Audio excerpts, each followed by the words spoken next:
بسم اللہ الرحمن الرحیم۔ آواز اور تصویر کی دنیا کے دوستو السلام علیکم۔ اللہ تعالیٰ اپنے خاص کرم سے آپ کی زندگی میں چین و سکون کی ایسی بہار لائے جو کبھی ختم نہ ہو۔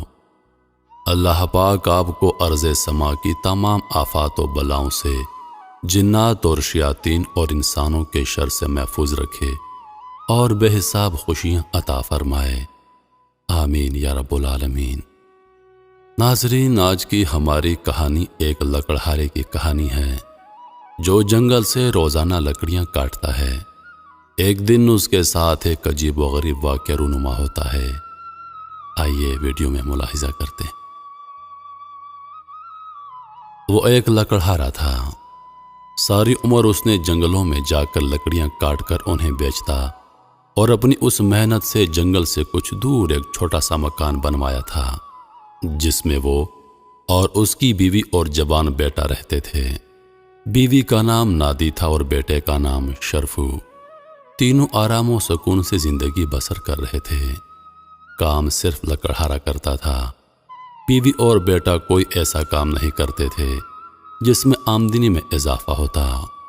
بیوی ہانڈی روٹی پکاتی اور بیٹا گھر ہی میں رہ کر چھوٹے موٹے کام کرتا۔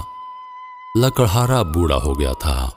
بڑھاپے کی وجہ سے اس میں پہلی جیسی ہمت نہیں رہی۔ وہ آئے دن بیمار ہی رہتا تھا، مگر اسے کوئی ایسی پریشانی نہیں تھی۔ سمجھتا تھا کہ میرا شرفو اب بچا نہیں رہا، آسانی سے گھر کی ذمہ داریاں سنبھال سکتا ہے۔ شرفو کی ماں کا بھی یہی خیال تھا، اس لیے اسے بھی کسی قسم کی کوئی فکر نہیں تھی۔ ایک صبح لکڑہارا جاگا تو اس نے محسوس کیا کہ بڑا کمزور ہو گیا ہے۔ جنگل میں جا کر لکڑیاں کاٹنا اس کے لیے خاصا مشکل ہے۔ اس کا بیٹا صبح ناشتے سے فارغ ہو چکا تھا اور اس بات پر حیران ہو رہا تھا کہ اس کا باپ معمول کے مطابق صبح سویرے گھر سے باہر نکلا کیوں نہیں، چارپائی پر کیوں لیٹا ہے۔ لکڑہارا سمجھ گیا کہ اس کا بیٹا کیا سوچ رہا ہے۔ اس نے شرفو کو اشارے سے اپنے پاس بلایا اور پیار سے بولا، شرفو بیٹا۔ جی ہاں ابا جی۔ دیکھو بیٹا، اپنے گھر کی ذمہ داری تمہیں سنبھالنا ہوگی۔ میں بوڑھا ہو گیا ہوں، بیمار بھی ہوں، تو فرمائیے ابا جی۔ شرفو نے پوچھا، بیٹا جو کام میں نے ساری عمر کیا ہے وہ اب تم کرو۔ لکڑیاں کاٹنا آسان کام نہیں ہے، مگر تم ہمت والے اور طاقتور ہو۔ شروع میں یہ کام ذرا مشکل لگے گا، پھر رفتہ رفتہ آسان ہو جائے گا۔ میں تمہیں برابر مشورے دیتا رہوں گا جو تمہارے لیے مفید ہوں گے۔ سمجھ گئے بیٹا؟ شرفو نے ہاں میں سر ہلا دیا۔ شاباش بیٹا، مجھے تم سے یہی امید تھی۔ شوق سے کام کرو گے تو ڈھیر سارے پیسے کما لو گے۔ شرفو کی ماں پاس کھڑی گفتگو سن رہی تھی۔ شرفو کے باپ نے اس کی طرف دیکھ کر کہا، نادی میرا کلہاڑا لے آؤ۔ نادی اندر سے کلہاڑا لے آئی۔ بیٹا یہ ہمارا ورثہ ہے، اس کی حفاظت کرتے رہنا، کیونکہ اسی کے ذریعے لکڑہارا پیڑ سے لکڑیاں کاٹتا ہے۔ یہ کہتے ہی لکڑہارا چارپائی سے اٹھ بیٹھا۔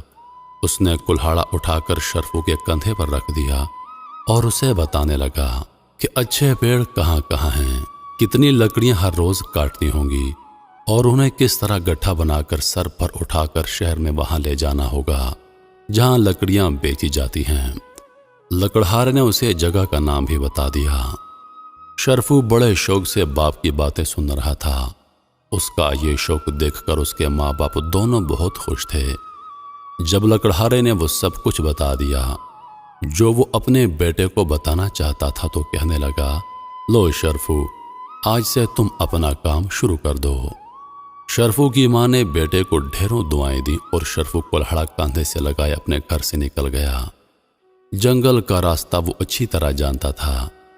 ابھی سورج طلوع نہیں ہوا تھا کہ وہ باپ کی بتائی ہوئی جگہ پر پہنچ گیا۔ 20 پیڑ تھوڑے تھوڑے فاصلے پر ایک قطار میں کھڑے تھے۔ اس کے باپ نے بتایا تھا کہ پہلے پیڑ کی شاخیں جھکی ہوئی ہیں، ان شاخوں کو کاٹنا آسان ہے، پہلے یہی شاخیں کاٹنا۔ وہ ایک لمبی جھکی شاخ کو کاٹنے کی کوشش کر رہا تھا کہ اچانک اس کی نظر شاخ کے اس مقام پر پڑی جہاں سے یہ پیڑ سے پھوٹی تھی۔ اس نے دیکھا کہ وہاں چڑیوں نے ایک گھونسلہ بنا رکھا ہے۔ اس نے 2-3 بچے اس گھونسلے میں دیکھ لیے تھے۔ یہ گھونسلہ دیکھ کر فوراً اس کے ذہن میں سوال اٹھا، میں نے یہ شاخ کاٹی تو کیا گھونسلہ تباہ نہیں ہو جائے گا؟ اس نے اپنے سوال کا خود جواب دیا، بالکل تباہ ہو جائے گا، اور وہ بچے جو اس گھونسلے میں پرورش پا رہے ہیں نیچے گر کر مر جائیں گے، اور ان کے ماں باپ کو بڑا دکھ ہوگا۔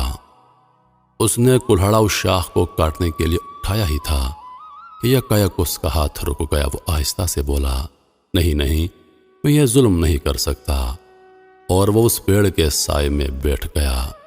کئی باتیں اس کے ذہن میں آ گئیں۔ میرے باپ نے لکڑیاں کاٹنے کے لیے بھیجا ہے، اس کا حکم مانتا ہوں تو وہ خوش ہوگا، میں لکڑیاں بیچ کر پیسے کما لوں گا، لیکن یہ ان چڑیوں پر بہت ظلم ہوگا جنہوں نے یہاں پر گھونسلہ بنا رکھا ہے۔ وہ سوچتا رہا کہ ماں باپ کا حکم مانے یا ان بیچاری چڑیوں کے گھونسلے کو سلامت رکھے۔ اس کی نظر بار بار گھونسلے پر جم جاتی تھی۔ آخر وہ اٹھ بیٹھا اور پکے ارادے کے ساتھ واپس گھر روانہ ہو گیا۔ اس کا باپ گھر کے باہر چارپائی پر لیٹا اس کا انتظار کر رہا تھا۔ شرفو کو دیکھا تو بولا، شرفو بیٹا جلدی آ گئے ہو، بڑی جلدی لکڑیاں بک گئیں۔ نہیں ابا جان، کیا بات ہے؟ ابا جان، میں پیڑ پر کلہاڑا نہیں چلا سکا۔ کیوں؟ لکڑہارا حیران ہو کر بولا۔ شرفو نے جو کچھ دیکھا تھا وہ باپ کو بتا دیا، اور اس سے پہلے کہ اس کا باپ کچھ کہتا اس کی ماں نے کہا، بیٹا اگر اس پیڑ پر چڑیوں نے گھونسلہ بنا رکھا تھا تو اسے چھوڑ کر دوسرے پیڑ کی شاخیں کاٹ لیتے۔ شرفو نے جواب دیا، اماں وہاں بھی پرندوں نے گھونسلہ بنا رکھا تھا، میں کیسے کاٹتا اسے؟ لکڑہارا اپنے بیٹی کی بات سن کر بہت خفا ہو گیا اور غصے سے کہنے لگا، آؤ احمق، لکڑہارا یہ نہیں دیکھتا کہ پیڑ پر پرندوں کا گھونسلہ ہے یا نہیں، اسے لکڑیاں کاٹ کر بیچنی ہوتی ہیں۔ تم نے بڑی احمقانہ حرکت کی ہے، میں نہیں سمجھتا تھا کہ تم اتنے پاگل ہو گئے۔ لکڑہارا غصے میں جانے نہ جانے کیا کہہ دیتا کہ اس کی بیوی نے سرگوشی میں سمجھایا، آخر بچہ ہے اور کچھ نہ کہو، 2-3 دن ٹھہر جاؤ، اپنی ذمہ داری سنبھال لے گا۔ 2-3 دن بیت گئے تو پھر باپ نے بیٹے کو ایک اور مقام کا پتہ بتایا اور تاکید کی کہ خبردار پیڑ پر ضرب لگانے سے پہلے اوپر مت دیکھنا۔ شرفو نے عہد کر لیا کہ وہ پہلے کی طرح اوپر نہیں دیکھے گا اور باپ کے بتائے ہوئے مقام پر چلا گیا۔ اسے اپنا وعدہ یاد تھا، چنانچہ پہلے پیڑ کے پاس پہنچ کر اس نے اوپر نہ دیکھا۔ وہ نیچے دیکھتے ہوئے کلہڑا مارنے لگا کہ اس کی نظر پیڑ کے نیچے اس جنگلی پھل پر پڑی جسے بعض لوگ ہانڈی میں پکا کر کھاتے ہیں۔ ایک سوال ذہن میں اوپر آیا، اس پیڑ پر یہ پھل لگتا ہے، میں اسے کیوں نقصان پہنچاؤں؟ کیا اس کی شاخیں کاٹنے سے اس پھل کا کچھ حصہ ضائع نہیں ہو جائے گا؟ کیا یہ ان لوگوں کے ساتھ زیادتی نہیں ہوگی جو اسے ہانڈی میں پکا کر کھاتے ہیں؟ وہ دیر تک اس پیڑ کے نیچے بیٹھا رہا اور سوچتا رہا۔ اس روز جب تک لکڑہارے نے اپنے بیٹے کو دیر سے آتے دیکھا تو اسے یقین ہو گیا کہ اب ضرور لکڑیاں بیچ کر پیسے لایا ہوگا۔ وہ خوش ہو کر بولا، آج میرا بیٹا کافی پیسے لے کر آیا ہے۔ کیوں نہ شرفو؟ نہیں ابا جان، میں کوئی پیسہ نہیں لایا۔ پھر اس نے باپ کو پیڑ نہ کاٹنے کی وجہ بتا دی۔ بیٹے کی بات سنتے ہی لکڑہارے کے تن بدن میں آگ لگ گئی۔ تو کچھ نہیں کر سکے گا، تجھے لکڑیاں کاٹ کر بیچنے کے لیے بھیجا تھا، پیڑ کا پھل دیکھنے کے لیے نہیں۔ میں کیا کرتا ابا جان، آپ جانتے نہیں لوگ اس پھل کو پکا کر کھاتے ہیں۔ باپ گر جا، تمہیں کیا ہے، لوگ پکا کر کھاتے ہیں، تو نہیں۔ ابا جان، وہ لوگ بھی تو ہمارے جیسے ہیں نا۔ لکڑہارے کا غصہ بڑھتا جا رہا تھا کہ اس کی بیوی نے پھر اسے سمجھایا، بس اب آپ کچھ نہ کہو، مجھے امید ہے شرفو سیدھے راستے پر آ جائے گا۔ لکڑہارا بولا، اب کی بار تو میں برداشت کر لیتا ہوں، لیکن آئندہ اگر اس نے ایسی بیہودہ حرکت کی تو میں اسے گھر سے نکال دوں گا۔ چند دن گزر گئے۔ لکڑہارے نے اس مرتبہ پرانے درختوں کا پتہ بتا کر کہا، خبردار، اب کے کوئی بہانہ مت بنانا، پیسے لے کر گھر آنا۔ شرفو جنگل میں گیا۔ اس نے پرانے پیڑ دیکھے جو بہت بوڑھے ہو چکے تھے۔ انہیں دیکھ کر وہ سوچنے لگا کہ انہوں نے برسوں تک مسافروں کے لیے ٹھنڈے سائے مہیا کیے ہیں۔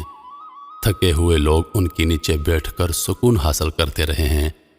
انہیں کاٹنا انسان کے ان محسنوں کا احسان ماننے کے بجائے ان پر الٹا ظلم ہوگا۔ اور وہ واپس آنے لگا۔ راستے میں ایک نہر پڑتی تھی۔ اس کے پل سے گزرتے ہوئے اس نے کلہاڑا نیچے پانی میں پھینک دیا کہ نہ یہ کلہاڑا ہوگا اور نہ مجھے لکڑیاں کاٹنے کے لیے کہا جائے گا۔ شہر میں ایک بازار سے گزرتے ہوئے اس نے کئی دکانوں کو دیکھ کر سوچا، یہ اچھا کام ہے، میں بھی ابا جان سے کہہ کر بازار میں ایک دکان کھولوں گا۔ اس روز وہ شام کے قریب اپنے گھر پہنچا۔ لکڑہارے کو پورا یقین تھا کہ اس کا بیٹا ضرور لکڑیاں بیچ کر آیا ہوگا۔ تو آج تم نے کام کر لیا ہے؟ باپ کا یہ سوال سن کر شرفو بولا، ابا جان، پیڑ تو میں نہیں کاٹ سکا، وہ ساری عمر مسافروں کو ٹھنڈے سائے دیتے رہے ہیں۔ میں نے سوچ لیا ہے کہ بازار میں دکان پر جا کر بیٹھوں گا۔ بیٹے کے منہ سے جیسے ہی الفاظ نکلے، لکڑہارا اپنے غصے پر قابو نہ رکھ سکا اور اسے اسی وقت گھر سے نکال دیا۔ ماں نے دخل دینا چاہا تو لکڑہارے نے اسے بھی چھڑک دیا، بس بس اب تم ایک لفظ مت کہو گی۔ شرفو گھر سے نکل کر چلنے لگا۔ اس کا کوئی ٹھکانہ تو نہیں تھا، کہاں جا سکتا تھا؟ چلتا گیا یہاں تک کہ اس قدر تھک گیا کہ اس کے لیے ایک قدم اٹھانا دو بھر ہو گیا۔ قریب ہی ایک بڑی شاندار حویلی تھی۔ وہ اس کے دروازے پر گر پڑا اور بے ہوش ہو گیا۔ ادھر لکڑہارا اور اس کی بیوی اپنے بیٹی کی جدائی میں تڑپ رہے تھے۔ لکڑہارا بری طرح پچھتا رہا تھا کہ اس نے بیٹے کو گھر سے کیوں نکال دیا تھا۔ ایک دن دونوں بیٹے کی باتیں یاد کر کے رو رہے تھے کہ ان کے مکان کے آگے ایک بھگی رکی۔ اس میں سے ایک شخص اترا اور لکڑہارے کے دروازے پر دستک دینے لگا۔ کیوں جناب، کیا بات ہے؟ لکڑہارے نے دروازہ کھول کر اس آدمی سے پوچھا، آپ کو آپ کی بیوی کو نادر خان نے بلایا ہے۔ نادر خان کون؟ لکڑہارے نے یہ نام پہلی بار سنا تھا۔ آپ نے نادر خان کا نام نہیں سنا؟ جی نہیں، وہ بڑے آدمی ہیں، سب ان کی عزت کرتے ہیں، مہربانی کر کے بھگی میں بیٹھ جائیے۔ لکڑہارا اور اس کی بیوی بگھی میں بیٹھ گئے۔ بگھی انہیں ایک بڑے خوبصورت اور شاندار باغ میں لے آئی۔ وہ باغ کو دیکھ کر حیران ہو رہے تھے۔ ایک طرف سے آواز آئی، ابا جان، امی جان۔ ارے شرفو! لکڑہارا اور اس کی بیوی اپنے بیٹے کو دیکھ کر حیران ہو گئے۔ شرفو نے اعلیٰ قسم کا لباس پہن رکھا تھا اور بہت خوش لگتا تھا۔ تم یہاں کہاں؟ شرفو کی ماں نے پوچھا۔ شرفو کہنے لگا، اماں، اس شام جب ابا جان نے مجھے گھر سے نکالا تھا تو میں تھک کر ایک حویلی کے دروازے پر گر پڑا۔ اس حویلی کے مالک نادر خان ہیں، جنہوں نے یہ دیکھ کر کہ مجھے پیڑوں اور پرندوں سے بڑی محبت ہے، اپنے باغ کا مالی بنا دیا ہے۔ وہ ہیں میرے محسن۔ نادر خان قریب آ گئے اور کہنے لگے، واقعی شرفو کی اس بات نے مجھے بہت متاثر کیا تھا کہ اسے پیڑوں کا بڑا خیال ہے، پیڑوں سے محبت کرتا ہے۔ میں نے اسے اپنے باغ کے پیڑوں کی رکھوالی کا کام سپرد کر دیا ہے۔ وہ یہاں پر نئے نئے پیڑ لگائے گا اور ان کی حفاظت کرے گا۔ اس نے پیڑوں سے محبت کی ہے اور پیڑوں نے اس محبت کا یہ بدلہ دیا ہے کہ شرفو کے اصرار پر اس کے ماں باپ بھی وہیں رہنے لگے اور خوشی خوشی زندگی بسر کرنے لگے۔ محترم عزیز دوستو، کیا خوب کہا ہے کسی نے کہ تو احسان کر عرش زمیں پر، اللہ احسان کرے گا عرش بری پر۔ عزیز دوستو، جو لوگ اس دنیا میں اللہ کی مخلوق کی حفاظت کرتے ہیں، ان کا خیال رکھتے ہیں، ان کو حقیر نہیں سمجھتے، اللہ کے ہاں ان کے لیے ان کا بڑا اجر ہے۔ اس لیے اللہ کی بنائی ہوئی کسی بھی چیز کو حقیر مت سمجھیے، ان کی حفاظت کیجیے۔ اللہ پاک